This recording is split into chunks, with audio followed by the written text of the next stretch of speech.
Bonjour, déballage aujourd'hui d'une nouvelle perche à selfie achetée chez Banggood.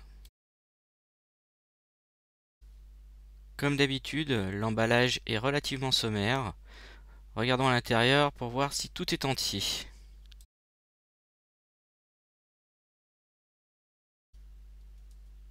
On trouve à l'intérieur une dragonne,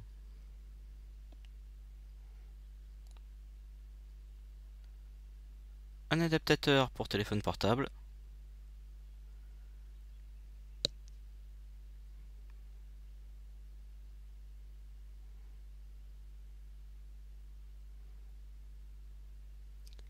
et la perche à selfie en elle-même. À la différence de la photo sur la boîte, le tripode n'est pas fourni. Pour pouvoir visser un tripode sur cette perche à selfie, il faudra donc en acquérir un à part. La perception qualitative est relativement bonne. Les tubes sont, je pense, en aluminium. En tout cas, ils ne sont pas en plastique. Les verrouillages rapides, eux, par contre, sont en plastique. S'ouvrent et se ferment relativement rapidement. Le large plateau au-dessus de la tête permet une très bonne fixation d'un appareil photo et évitera tout basculement.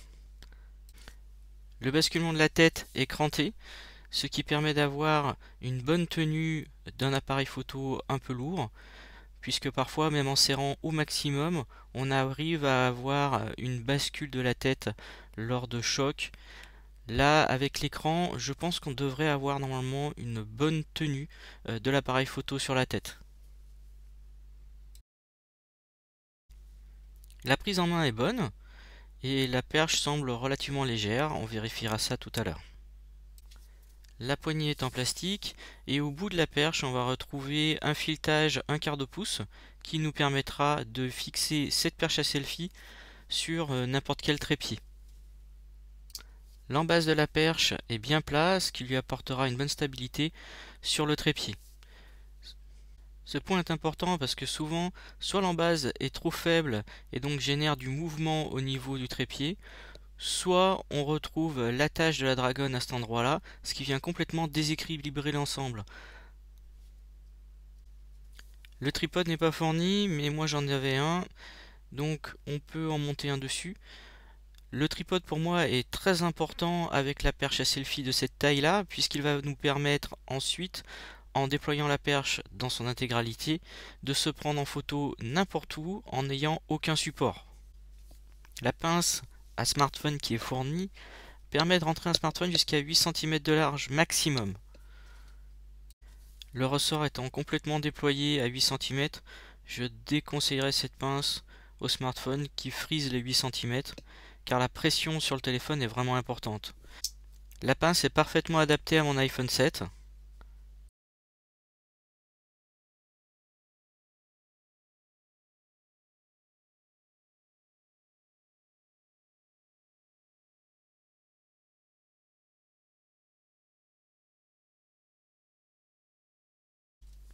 Le verrouillage avec un smartphone est bon. Même en secouant, le smartphone reste bien à sa place et ne tourne pas sur lui-même. On ne risque donc pas de se retrouver avec un téléphone qui tourne autour de la perche à selfie.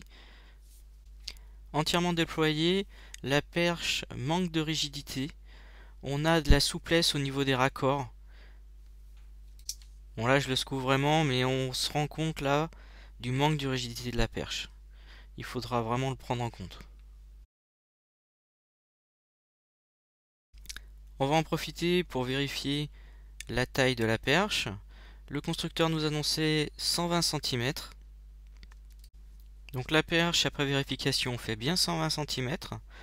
Et si on rajoute l'adaptateur pour le téléphone portable, on monte même à 127 cm. Cette perche est également donnée pour être utilisée avec un appareil photo compact. On va ici avec un bridge. Alors mon FZ30 est un peu extrême pour cette perche puisqu'il fait quand même plus de 670 grammes.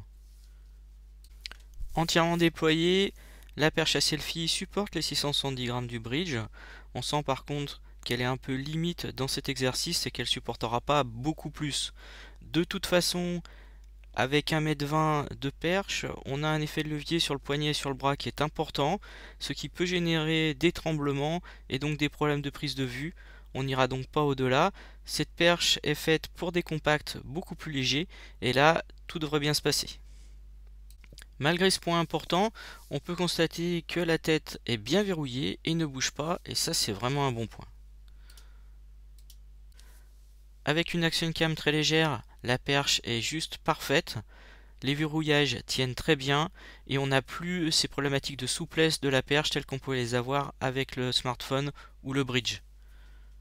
Non déployée, la perche supporte parfaitement le poids du bridge et permettra de se filmer sans aucun souci.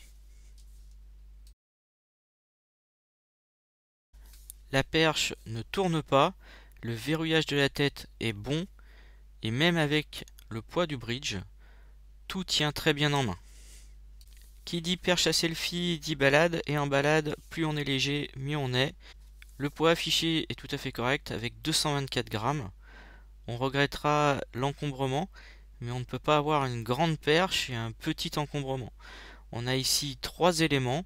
Si la conception avait été en 4 éléments, on aurait pu avoir un encombrement un peu plus réduit. On peut regretter l'anneau de fixation de la Dragon en plastique sur la perche, qui n'a pas l'air de très bonne qualité. Voilà, j'espère que cette vidéo vous aura un petit peu éclairé sur le produit, puisque moi j'en ai cherché pas mal avant de trouver celle-ci. Bonne balade, bonne photo et amusez-vous.